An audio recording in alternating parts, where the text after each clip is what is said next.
Guys, good morning. कैसे हैं आप सब? उम्मीद करती हूँ बहुत अच्छे होंगे और साकुशल अपने परिवार के साथ रह रहे होंगे और साथ में अपनी पढ़ाई भी बहुत अच्छे से कर रहे होंगे। और मैं हूँ राधिका, आ गई हूँ आज फिर से अपनी एक न्यू वीडियो लेके, क्योंकि मुझे लगता है कि मुझे देखने के बाद कुछ लोग अगर बुक्स उठा के पढ़ लेते हैं तो मुझे बड़ा ही अच्छा लगता है और मैं खुद को बड़ा शुक्रिया अदा करती हूँ। तो मुझे लगता है कि आज की सुबह होते ही मैंने अपनी सबसे पहले पढ़ाई स्टार्ट करी और आप लोगों ने भी कर ली होगी उसी टाइम पे, क्योंकि मैंने कल बोला था कि मैं सुबह लाइव आऊंगी और आप सबके साथ साथ अपनी पढ़ाई स्टार्ट करूंगी और 2 घंटे के बाद ये एंड करूंगी। पर मेरे साथ होता ही है कि जब भी मैं प्रॉमिस करती हूँ कि मैं कल सुबह लाइव आऊंगी और उसके बाद मेरा फोन डेड हो जाता है। जब मैं लाइव आने की कोशिश करती हूँ तो बैटरी बहुत कम होती है और जब आपके फोन की बैटरी डाउन हो उस टाइम आप लाइव नहीं आ सकते। सो फिलहाल मेरे साथ आज यही हुआ और इसके बाद मैं कल कोशिश करूंगी कल सुबह लाइव आऊं और आपके साथ लाइव स्टडी स्टार्ट करूं और कंटिन्यू आप लोग भी पढ़े और मैं भी पढ़ लूं। तो सुबह की स्टडी कंप्लीट करने के बाद फिर मैंने ऊपर के एरिया में झाड़ू पोछा क्लीनिंग सारी करी और नहा धो के हो गई तैयार।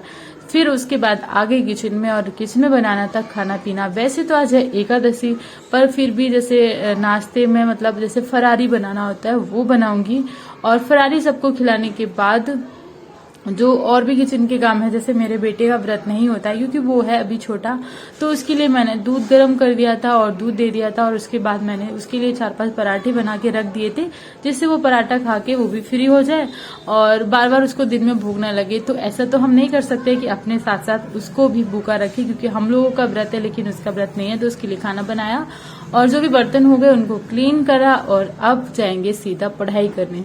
तो आज एकादशी है और एकादशी के साथ साथ आज तुलसी विवाह भी है। तो तुलसी विवाह में मैं तो पूजा नहीं कर रही थी, इस वजह से मम्मी पापा और मेरे हस्बैंड जी और मेरे बेटे ने सारे लोगों ने मिलके करी तुलसी पूजा। तुलसी पूजन में भी काफी टाइम लग गया था क्योंकि तुलसी मैया के भी आसपास बहुत सारे जो भी सिस्टम होते हैं, जैसे दिया रखना और उनको चढ़ावा चढ़ाना, भोग लगाना, दिया करना, आरती करना, वो सब करेंगे हस्बैंड और ससुर जी और सासू माँ।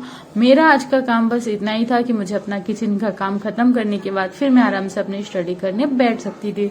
पर उसके पहले पहले मुझे दूसरा काम और याद आ गया था, तो वो मुझे कंप्लीट करना था। फिर मैंने वो कंप्लीट करा और उसके बाद बैठ गई थी मैं अपनी स्टडी स्टार्ट करके लगभग दोपहर के 1 बजे। वैसे मेरा खाना बन भी जाता है 12 बजे तक और मैं आराम से अपनी स्टडी स्टार्ट कर देती हूँ, लेकिन आज थोड़े से कम काम थे तो आज मेरे पास एक्स्ट्रा काम हो गया और उस वजह से मेरा खाना भी थोड़ा सा लेट हो गया था।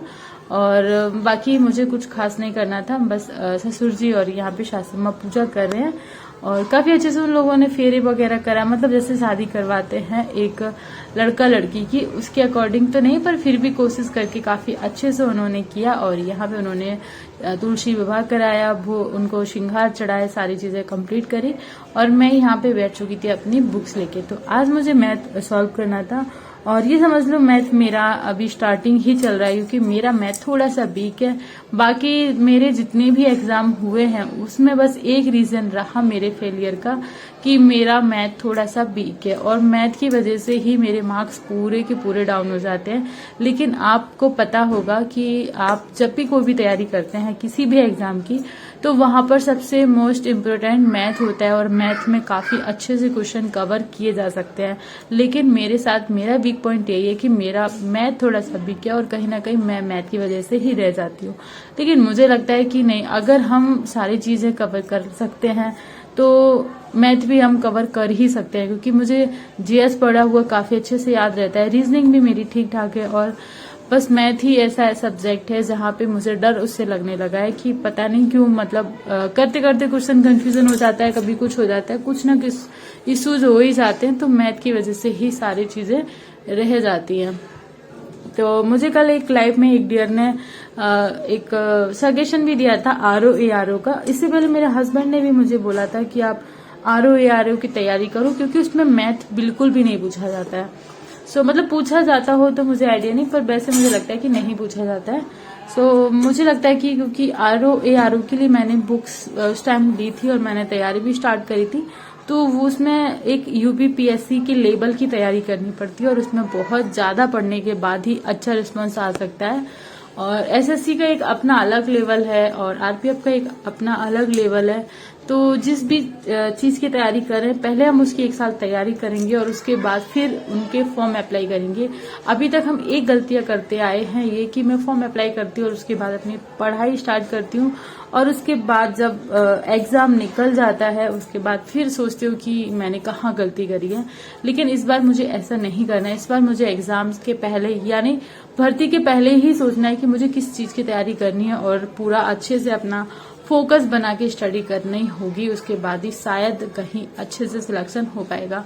ये सिर्फ मेरे लिए नहीं है, ये आप सबके लिए भी यही है कि आप जिस चीज की भी तैयारी करना चाह रहे हैं पहले उसको पहले जाने समझे और कौन सा पॉइंट आपका वीक है।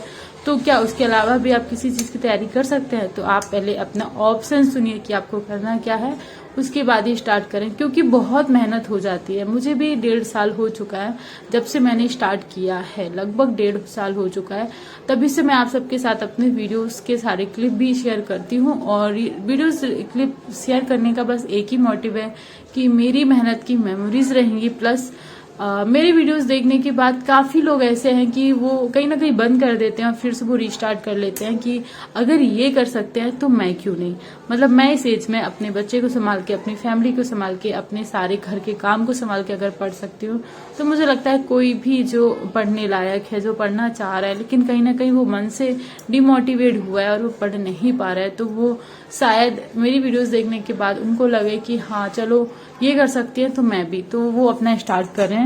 तो कहीं ना कहीं कुछ लोगों के लिए बहुत बेनिफिट है और मेरे लिए मेरा स्ट्रगल का एक ये मेमोरीज रहेगी कि हाँ मैंने सच में स्ट्रगल किया है, कहाँ गलतियां की हैं, कहाँ मैं गलत हूँ। और आप सबके कमेंट्स के बाद, आप लोगों के मिलने के बाद ये भी मैंने रियलाइज किया कि काफी हद तक मुझे हेल्प मिलती है सारी चीजों में कि आप ऐसे कर सकते हो, आप ये कर सकते हो। और जितना नॉलेज मुझे होता है मैं भी आप सबके साथ शेयर करती हूँ कि आप लोग यहाँ से ये गलती कर रहे हो, आप ये कर सकते हो। तो इससे क्या एक कंबाइंड चीजें लेके मैं चल पाती हूँ और मुझे भी सोचने समझने की क्षमता मिलती है और काफी हद तक बोलने का मौका भी मिलता है। सो इसीलिए मैं अपनी जर्नी भी चला रही हूँ और साथ में अपनी स्टडी भी कर रही हूँ।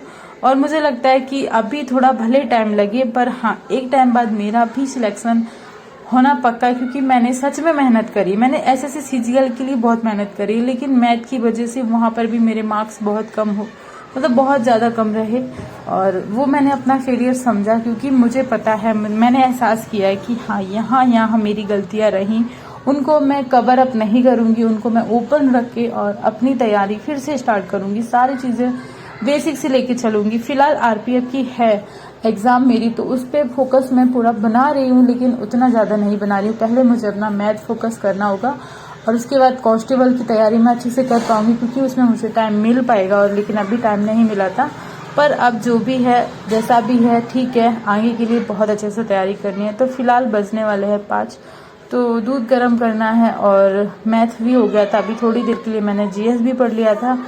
अभी थोड़ा रेस्ट करने के बाद आधा घंटे का, और उसके बाद फिर अपनी स्टडी स्टार्ट करेंगे। आज के लिए इतना ही, मिलते हैं कल नई